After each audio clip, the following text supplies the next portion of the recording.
Hello, my name is Steve Spooner. I'm a retired tech executive, having spent some 38 years in 7 different tech companies.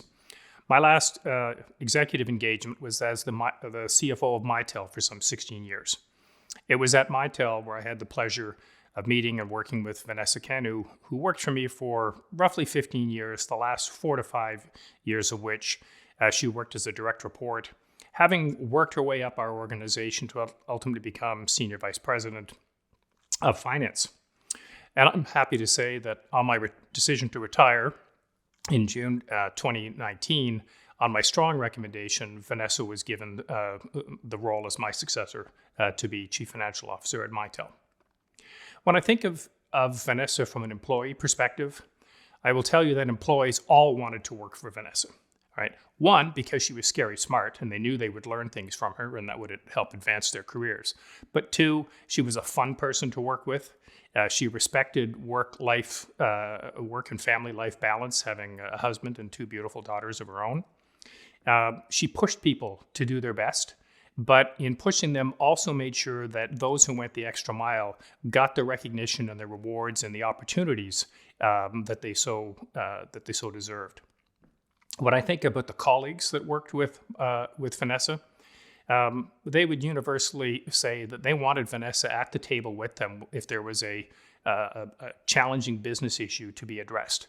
She came to the table not only with obviously superior financial skills, but a very savvy business approach and skill set. Vanessa would bring a can-do attitude, and she was very much a team player. And she would keep her ego in check. Doesn't have to have her voice heard on every issue, but you could count on her to weigh in and take courageous, strong positions when it was appropriate to do so. So well respected by colleagues. Anyone who had the opportunity to work with her thoroughly enjoyed it and would say great things about the time that they've spent with Vanessa. As I think about what's made Vanessa so successful in her career, there are several qualities and attributes that come to mind. First of all, a passion for excellence, always looking to take up her game and the quality of the work that her department or division was responsible for. She had a passion for learning, so continuous learning, continuing self-improvement. And I think I challenged her at several occasions during her career working with me and, took her out of her comfort zone with a high degree of confidence that I knew she would excel, and she certainly did. So open to new challenges. Again, a team player, smart, passionate, an unquestionable work ethic, and probably the most important characteristic in my mind, for a chief financial officer is unquestionable integrity, which Vanessa demonstrates in all her dealings. So I'm not at all surprised that Vanessa received this year's Bob's Award for Chief Financial Officer. I am thrilled and honored to have been a mentor and friend of hers over the years, and I hope to continue in both those roles going forward. And I wish Vanessa nothing but continued success. Thank you. I am so honored to receive the Best Ottawa Business Award for CFO of the Year. My heartfelt apologies for not being able to join you in person tonight. I am currently in Guatemala with my team for a pre-planned event. I'm grateful to accept this prestigious award on behalf of the remarkable team I've had the pleasure of supporting.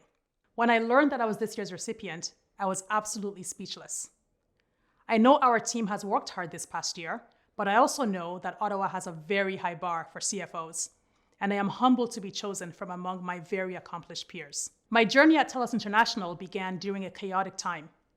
Not only was the world still deeply impacted by the pandemic, but Telus International was in the early stage of its IPO process, while simultaneously navigating an acquisition of Lionbridge AI, a billion-dollar acquisition that was the company's largest at the time. Stepping into a new company during such a time of transition was a challenge, but one I was excited to face. On February 3rd, 2021, Telus International made its debut in the public markets and officially became dual listed on the New York Stock Exchange and the Toronto Stock Exchange. Receiving the honor of being the largest tech IPO in the history of the Toronto Stock Exchange was certainly not something that we as a company planned for or expected, but something that our entire team is now very, very proud of. Reflecting on the past year and my career so far, it is impossible not to acknowledge the people who have been my support system, my mentors, and my inspiration. There are too many to thank, but let me start with my time at Mitel. I want to thank all of my colleagues at Mitel from whom I learned so much. I especially want to thank Steve Spooner, my former boss and mentor. Steve is a perfect example that you don't always need a formal mentorship program to have a successful mentor-mentee relationship. Steve saw attributes in me that I didn't know I possessed and gave me the opportunity to stretch myself. Thank you, Steve, and thank you, Mitel. I want to thank my wonderful colleagues at Telus International, starting with CEO Jeffrey Purett, whom I now have the pleasure of supporting. I've already learned so much from Jeff's leadership as a CEO, and I know I will continue to do so. As we prepared for the IPO, 11 p.m. calls from me to Jeff were not unusual. Thank you for your indulgence and willingness to listen as we put our story and our financial models together. I want to thank my finance team, my amazing finance team. We all know that this could not have happened without you. And frankly, this is your award, not mine, but I'm honored to accept it for all of us. We also know that this is a multifunctional effort, and thus I want to thank our marketing, HR, legal, strategy, and other teams that worked endlessly to make all of this possible. I am proud of the team's work over the past year, and I am excited to look ahead and envision where we're going next.